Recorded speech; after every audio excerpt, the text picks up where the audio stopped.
Bonjour à tous et ravi de vous retrouver pour ce temps d'information sur RTI2, les titres.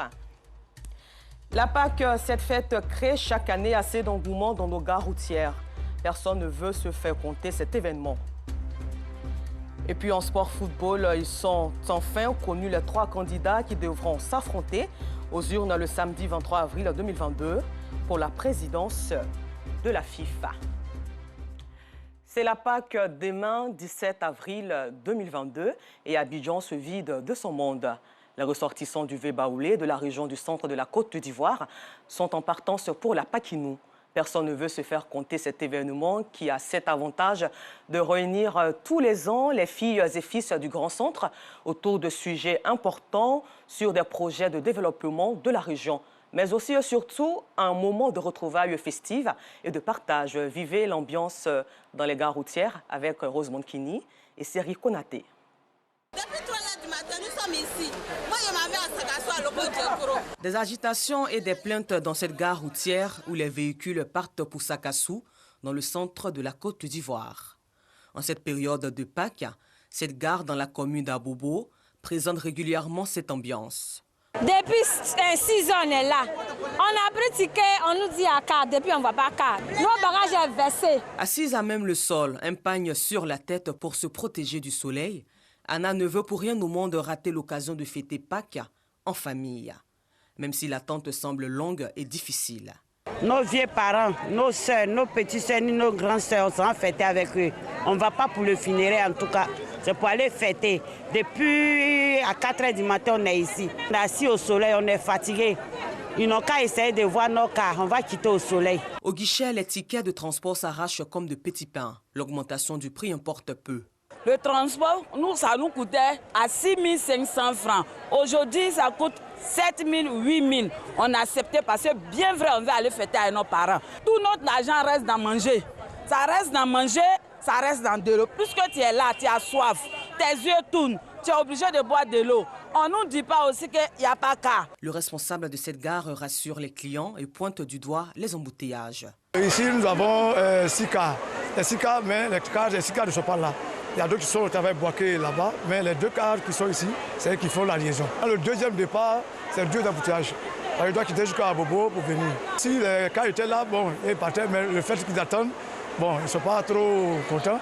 Ils attendent, ils sont venus très tôt, c'est vrai, ils ont raison. Non loin de là, dans cette gare routière, pas assez d'affluence. Ces voyageurs attendent tranquillement les heures de départ dans une salle. Je vais à Yamsoko pour la fête du Pâques. Je suis là depuis 11h.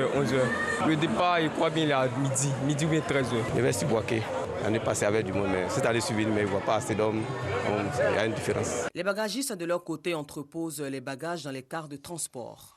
Toute cette organisation est due aux dispositions prises par les responsables de la gare routière. Pendant la période de Pâques, pour permettre aux cars de sortir rapidement et qu'on puisse les récupérer l'après-midi, on va commencer tôt.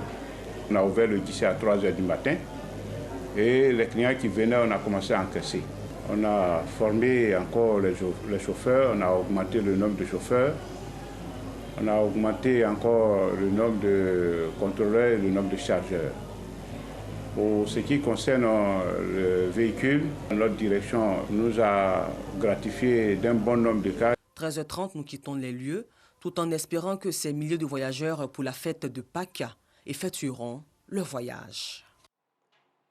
Il s'est tenu le samedi 9 avril dans les locaux de l'hôtel Tiama au Plateau, la grande finale du premier concours des débatteurs organisé par le club service Toastmasters International. Et soulignons que cette cérémonie vise à promouvoir l'art oratoire. Mohamed Nour Ouattara. Le groupe AS, grand vainqueur de la finale du concours national des grands débatteurs. Les gagnants ont réussi à se démarquer des autres candidats à travers la qualité de leurs arguments et la maîtrise du plaidoyer. La thématique retenue, la lutte pour la démocratie en Afrique, peut-elle légitimer le recours à la violence ? Ravi d'avoir remporté cette compétition. Ça n'a pas été facile. Il y a eu des présélections, des huitièmes de finale, des quarts de finale avant cette finale-là que nous avons remportée. Nous sommes heureux, nous sommes animés d'une joie incroyable. Il faut encourager le débat, il faut permettre que le débat soit vulgarisé afin que tous les Ivoiriens puissent comprendre l'importance du débat dans la construction démocratique de notre nation. Une initiative du Toastmasters International qui, à travers cette compétition, entend promouvoir l'art oratoire. Ce club service a profité de cette lucane pour présenter leurs perspectives pour les prochaines éditions. Ce qu'il y a de novateur dans ce projet, ce sont les techniques de persuasion, les techniques du sens de la répartie qui sont mises en œuvre au sein de Toastmasters, que nous mettons au service de la jeunesse. C'est de s'agrandir en Côte d'Ivoire en touchant encore plus de personnes. Et les perspectives pour ce concours, c'est d'en faire un concours périn dans lequel toutes les couches de la communauté viendront effectivement pour participer. Le public qui a apprécié le niveau de la compétition n'a pas boudé son plaisir. Je voudrais tirer mon chapeau aux organisateurs de cette première édition du concours national Les Grands Débatteurs. C'est une première édition, c'est un début. Et j'espère que les années à venir, l'édition va gagner en maturité. Cette finale a été le point d'honneur d'une activité qui a débuté depuis le 8 janvier avec des phases de présélection. Ce dernier jour a été aussi meublé par des défilés et des sketchs. Au chapitre culture, l'association Point de lecture en collaboration avec l'Institut français en Côte d'Ivoire ont organisé la présentation de l'œuvre de Jean-Marc Oulahi intitulée « Les relations de coopération économique entre les États-Unis et la Côte d'Ivoire ». La cérémonie de présentation a eu lieu mercredi dernier lors du café littéraire à l'Institut français au Plateau. L'objectif de cet ouvrage est d'analyser l'impact des programmes de coopération économique des États-Unis sur le développement économique de la Côte d'Ivoire afin de faire des recommandations et proposer des perspectives de solutions pour renforcer la promotion de la coopération économique entre les deux pays. Un reportage signé Colette Ilboudo, commenté par Georgette Ido Fofana. Les relations de coopération économique entre les États-Unis et la Côte d'Ivoire de 2012 à 2017, implications pour le développement de la Côte d'Ivoire. C'est l'ouvrage de Jean-Marc Oulahi, présenté au café littéraire. La présentation de l'œuvre, une initiative de l'association Point de lecture et l'Institut français de Côte d'Ivoire. Cet ouvrage de 223 pages, composé de 6 chapitres, vient ainsi sensibiliser et éveiller les consciences en vue du développement du continent africain. Pour l'auteur, l'objectif de cet ouvrage, promouvoir la coopération économique entre la Côte d'Ivoire et les États-Unis. Des programmes de coopération qui ont été mis en place, en fait, au niveau de la Côte d'Ivoire, en particulier des pays bénéficiaires, n'ont pas atteint donc leur objectif en termes, je veux dire, de potentiel. Et donc, il fallait vraiment voir quelles sont les recommandations, quelles sont les solutions pour améliorer, donc dynamiser même la coopération entre les États-Unis et la Côte d'Ivoire, en particulier les autres pays bénéficiaires.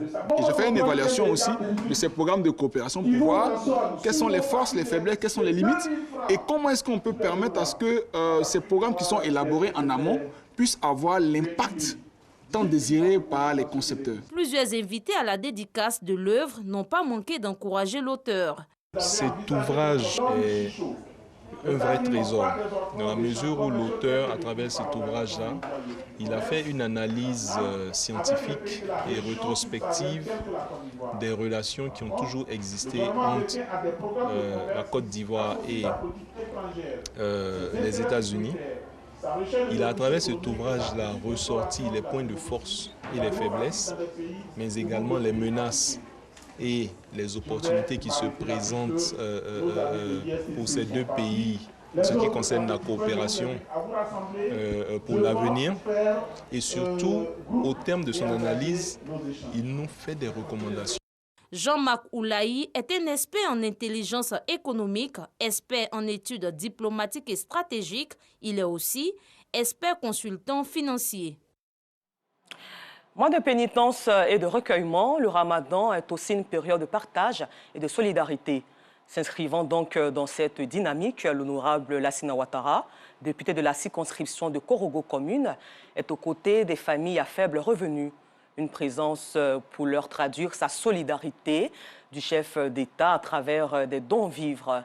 Fidèle donc à sa réputation d'homme engagé pour le social, le conseiller technique du chef d'État a sillonné plusieurs quartiers de la commune d'Abobo avec des kits alimentaires. Nous Sangaré. Sans activité depuis la perte de l'une de ses jambes, c'est ici devant cette cour située dans le quartier d'Abobo derrière Aïe qu'Assita passe ses journées. En ce mois du jeûne musulman, l'unijambiste reçoit la visite de Lassina Ouattara, député de Korogo commune. Une visite avec des vivres pour lui témoigner le soutien du chef de l'État en ce mois de pénitence. Les mots me manquent pour l'action qui vient de poser. J'avoue que je ne m'attendais pas à ça. C'est un ouf de soulagement pour moi, surtout en ce mois de jeûne où il y a beaucoup de dépenses. Merci au président de la République. Merci d'avoir pensé aux pauvres que nous sommes. Comme elle, ce sont plusieurs familles à faible revenu des quartiers et sous-quartiers d'Abobo qui ont été visitées par Lassina Ouattara, dit l'ASPR. D'Abobo derrière Rail à Kennedy, en passant par Clocha et PK18, à chacune des étapes, l'émissaire du chef de l'État a offert des vivres pour soulager des familles. On a dans le mois de Ramadan, il y a beaucoup de dépenses. Bon, c'est pas facile, hein, mais c'est qu'il a fait après avec son président. Je vous prends Dieu pour vous remercier beaucoup. Où il a levé l'argent là, il y en a quand même beaucoup là-bas. Cette action sociale n'est pas la première du genre. Chaque année, à la même période, Lassina Ouattara traduit la solidarité du chef de l'État aux couches défavorisées à travers des dons en vivres. Quand le président fait les dons, fait aux imams, mais vous savez, tout le monde ne peut pas recevoir ces dons. Et nous qui sommes auprès du président de la République, il nous appuie derrière pour qu'on puisse rentrer dans les quartiers précaires pour donner de quoi à nos parents. Il faut que nous, on se lève pour aider notre ministre, Maman Kandia Kamara, le ministre d'État, parce que ce n'est pas facile à Bobo.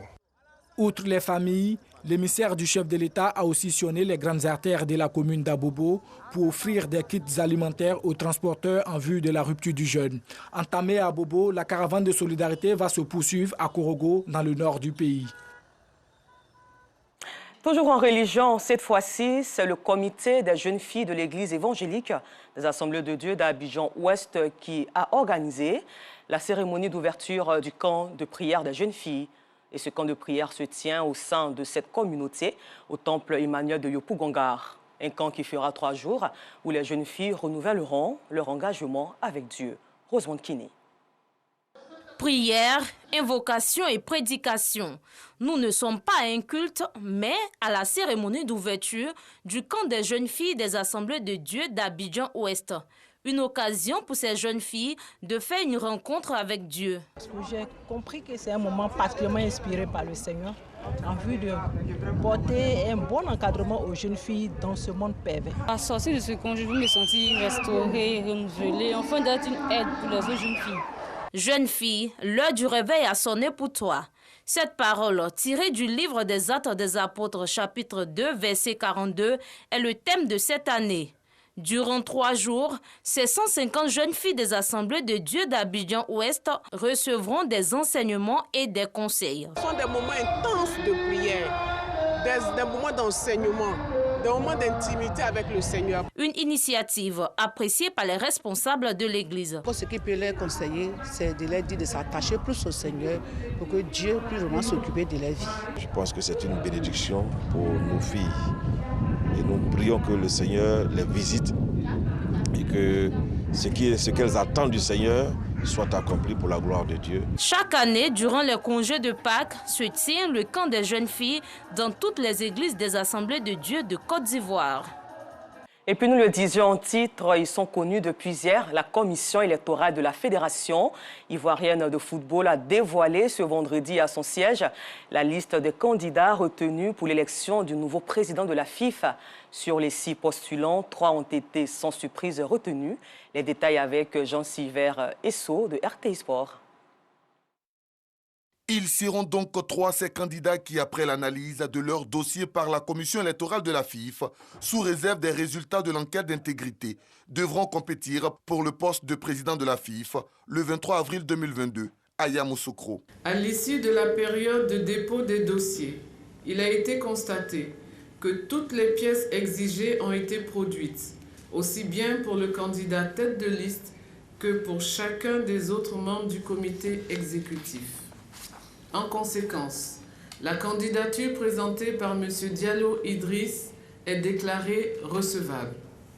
À l'issue de la période de dépôt des dossiers, il a été constaté que toutes les pièces exigées ont été produites, aussi bien pour le candidat tête de liste que pour chacun des autres membres du comité exécutif.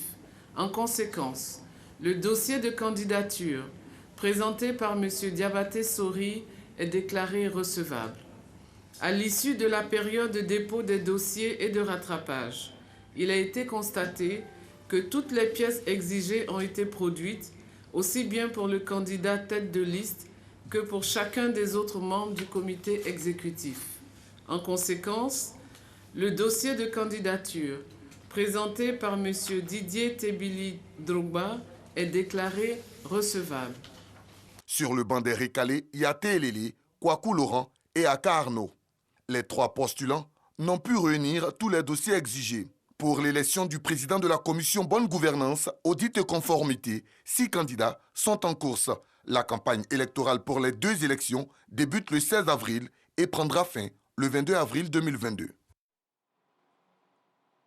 Bonne chance aux 3 candidats, merci et bonne suite au programme sur RTI2.